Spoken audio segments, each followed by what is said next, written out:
लेकिन इस भेदभाव को ख़त्म करने के लिए एक जॉइंट एफर्ट का होना बहुत लाजमी है। क्यों ना हम तमाम पॉलिटिकल पार्टी, सोशल ऑर्गेनाइजेशंस जो जम्मू के काज की बात करती हैं, 2021 के इस वर्ष को जम्मू के कॉज के लिए डेडिकेट करें। देखने में ये आ रहा है कि बीजेपी की हुकूमत में भी लगातार कश्मीर की पैम्परिंग हो रही है, लद्दाख की पैम्परिंग हो रही है और जम्मू की अनदेखी बदस्तूर जारी है। हाल ही में होम मिनिस्टर द्वारा फिर से एक इनविटेशन दिया गया है लद्दाख के लीडर्स को, जिसमें वहाँ के तमाम पॉलिटिकल पार्टीज़ के लोग होम मिनिस्टर से मिल रहे हैं और चर्चा हो रही है कि लद्दाख की ज़मीनों को बचाया जाएगा, लद्दाख के जॉब्स को बचाया जाएगा, लद्दाख को 6th शेड्यूल में शामिल किया जाएगा, ट्राइबल एरिया डिक्लेयर किया जाएगा, डेवलपमेंट के लिए पैकेज, एम्प्लॉयमेंट के लिए पैकेज, स्मार्ट सिटीज़, कश्मीर के लिए भी पैकेजेस सरकार ने ऐलान किए।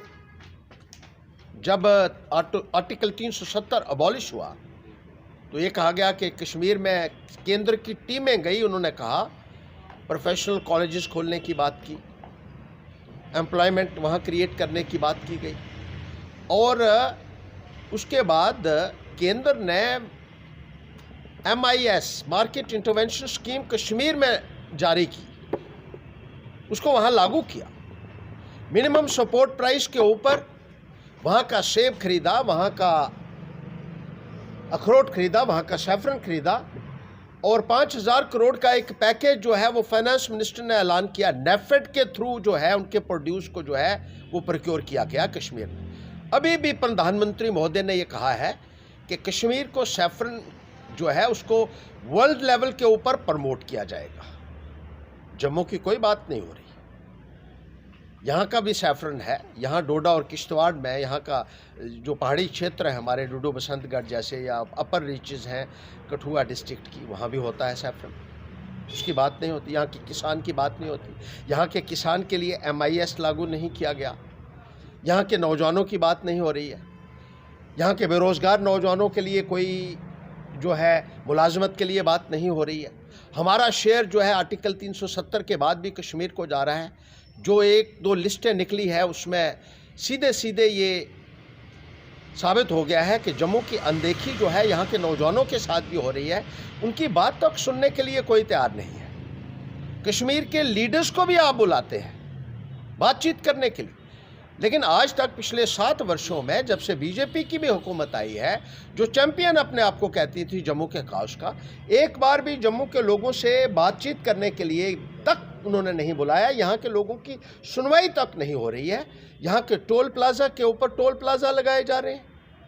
4G कनेक्टिविटी हमसे बिना किसी वजह की छीन ली गई, हमारे स्टेट हमसे छीन ली गई। जम्मू के लोगों को सिर्फ सज़ा दी जा रही है और कश्मीर के लोगों की, लद्दाख के लोगों की पैम्परिंग हो रही है। महाराजा हरि सिंह जी के जन्मदिन की छुट्टी तक ये लोग देने के लिए तैयार नहीं है। जम्मू के लोगों को खुद खड़े होना होगा और इसलिए मैं ये अपील करना चाहता हूँ तमाम बुद्धिजीवियों से, सिविल सोसाइटी से, स्टूडेंट से, यूथ ऑर्गेनाइजेशन से, सोशल और पॉलिटिकल ऑर्गेनाइजेशन से जो दम भरती हैं जम्मू के लिए, आइए हम सब मिलकर प्रयास करें, संघर्ष करें। पैंथर्स पार्टी एक कॉमन प्लेटफॉर्म आपको मुहैया करवाने के लिए तैयार है। We are prepared to provide you a common platform so that we can fight against all bias perpetuated against Jammu region and this has to be unitedly fought।